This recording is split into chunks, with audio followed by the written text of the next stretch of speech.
नमस्कार छात्रों, सुधीर शर्मा क्लासेस पर आपका स्वागत है। आज हम देखेंगे एक्सरसाइज 10.3। पहला प्रश्न आपके सामने है, आइए शुरू करते हैं। पहला प्रश्न इस प्रकार से बच्चों कि वृत्त के कई जोड़े खींचिए और प्रत्येक जोड़े में कितने बिंदु उभयनिष्ठ हैं। उभयनिष्ठ बिंदुओं की अधिकतम संख्या आपको बताना है, पहला प्रश्न है। तो यहाँ हमने ये वृत्तों के जोड़े खींचे हैं, अलग अलग स्थिति है। जैसे कि फर्स्ट में दोनों वृत्त एक दूसरे से दूर हैं, दूसरे चित्र में दोनों वृत्त एक बिंदु पर स्पर्श करते हैं और तीसरे चित्र में दोनों जो वृत्त हैं वो दो बिंदु पे प्रतिच्छेद करते हैं। तो यहाँ हमने लिखा कि स्थिति पहली जब वृत्त दोनों दूर हो, दूसरी स्थिति जब वृत्त बाह्य स्पर्श करे या अंतः स्पर्श करे, और तीसरी स्थिति जब वृत्त एक दूसरे को प्रतिच्छेद करे। तो हमें बताना है कि इनमें उभयनिष्ठ बिंदु कितने हैं। ठीक है, तो यहाँ सबसे पहली बात कि उभयनिष्ठ बिंदु क्या होगा।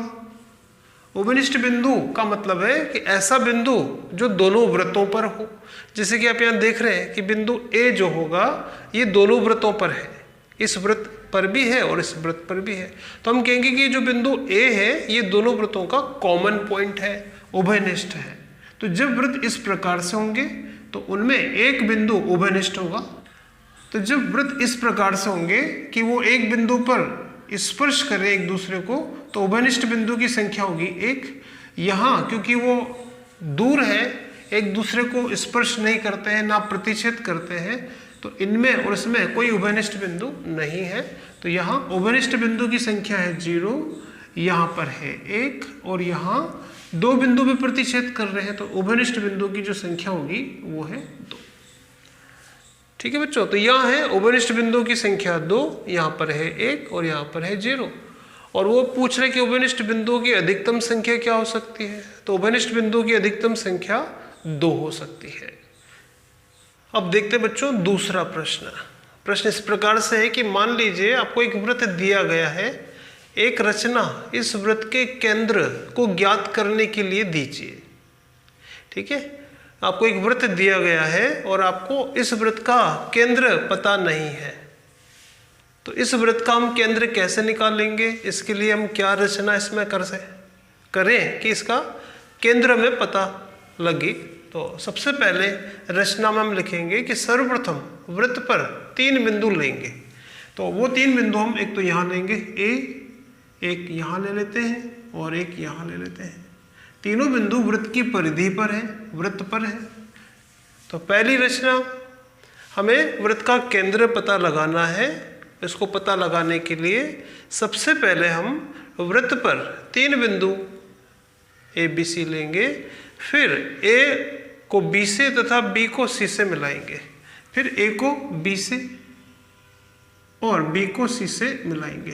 तो इस प्रकार हमें रेखाखंड प्राप्त होगा ए बी और बी सी। ठीक है, अब हम थर्ड में प्रकार की सहायता से ए बी और बी सी का लंब समद्वि भाजक खींचेंगे। प्रकार की सहायता से, अब इसके बाद हम प्रकार लेंगे और प्रकार की सहायता से हम इसका लंब समद्वि भाजक खींचेंगे। लंब समद्वि भाजक इस ए बी को 2 भागों में विभाजित करेगा। लंब समद्वि भाजक खींचने के लिए हम प्रकार लेंगे और ए पर रखेंगे और ऐसे चाप घुमाएंगे आधे से ज़्यादा खोल के।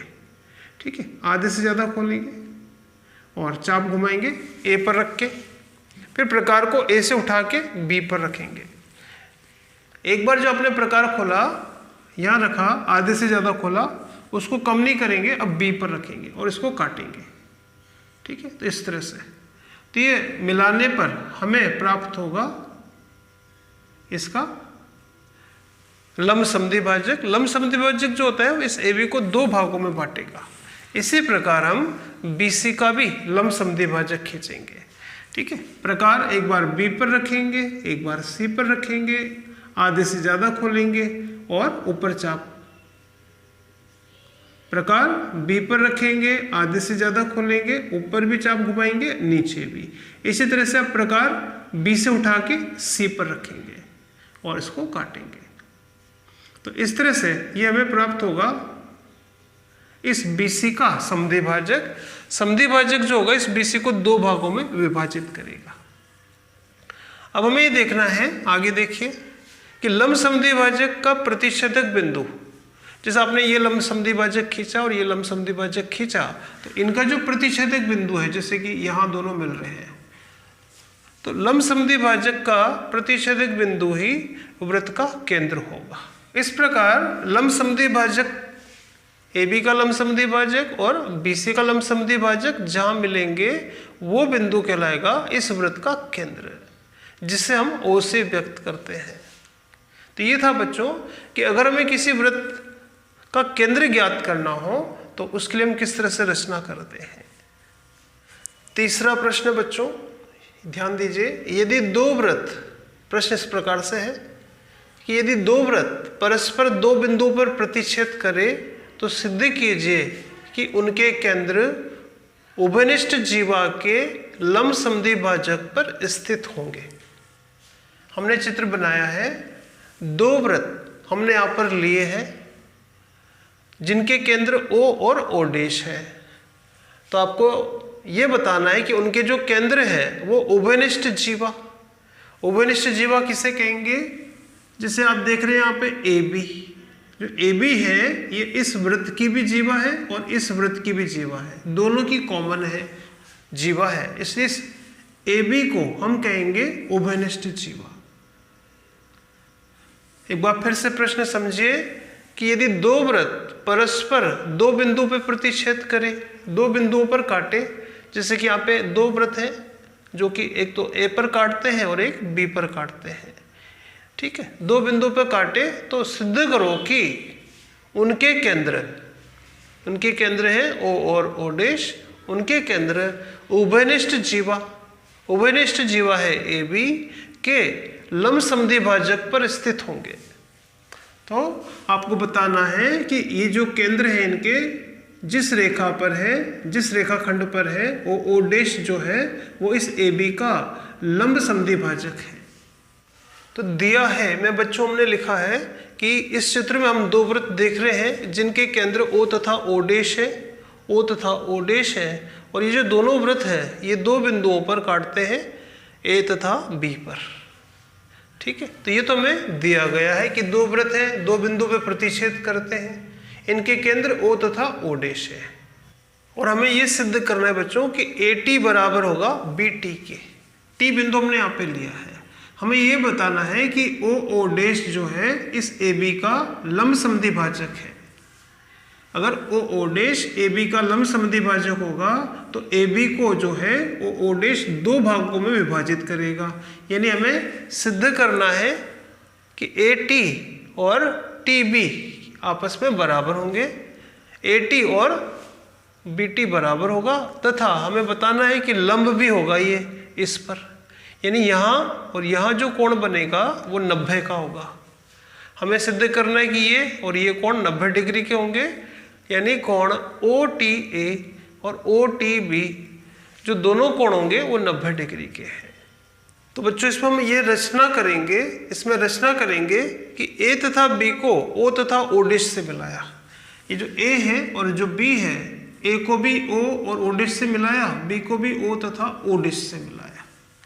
इसके बाद में आएगा उपपत्ति, ठीक है बच्चों। हमें सिद्ध करना है कि O' AB का लंब समद्विभाजक है, यानी O' जो है वो AB को दो भागों में भी बांटता है और AB पर लंब है। तो इसके लिए अब हम यहाँ पर त्रिभुज AOO' और त्रिभुज BOO' को सर्वांग सम करेंगे। तो दो त्रिभुज हम लेंगे, ऊपर वाला त्रिभुज है AOO' और नीचे वाला त्रिभुज है BOO'। तो ठीक है बच्चों, त्रिभुज AOO' और त्रिभुज BOO' को हम सर्वांग सम करेंगे, AOO' और BOO'। इनमें क्या तीन बातें बराबर हैं। तो पहली बात, ये जो त्रिभुज है ऊपर AOO' और BOO' जो नीचे है, इसमें OA इसकी भुजा OB यानी इसकी भुजा के बराबर होगा, क्योंकि दोनों इस वृत्त की त्रिज्याएं हैं। तो OA और OB इस वृत्त की त्रिज्याएं हैं, साथ ही OA ऊपर वाले त्रिभुज में है और OB नीचे वाले त्रिभुज में है, अतः ये आपस में बराबर होंगे, OA बराबर OB। इसी प्रकार ओ डैश ए बराबर होगा ओ डैश बी के। तो इनका कारण है ये है एक ही वृत्त की त्रिज्याएं हैं।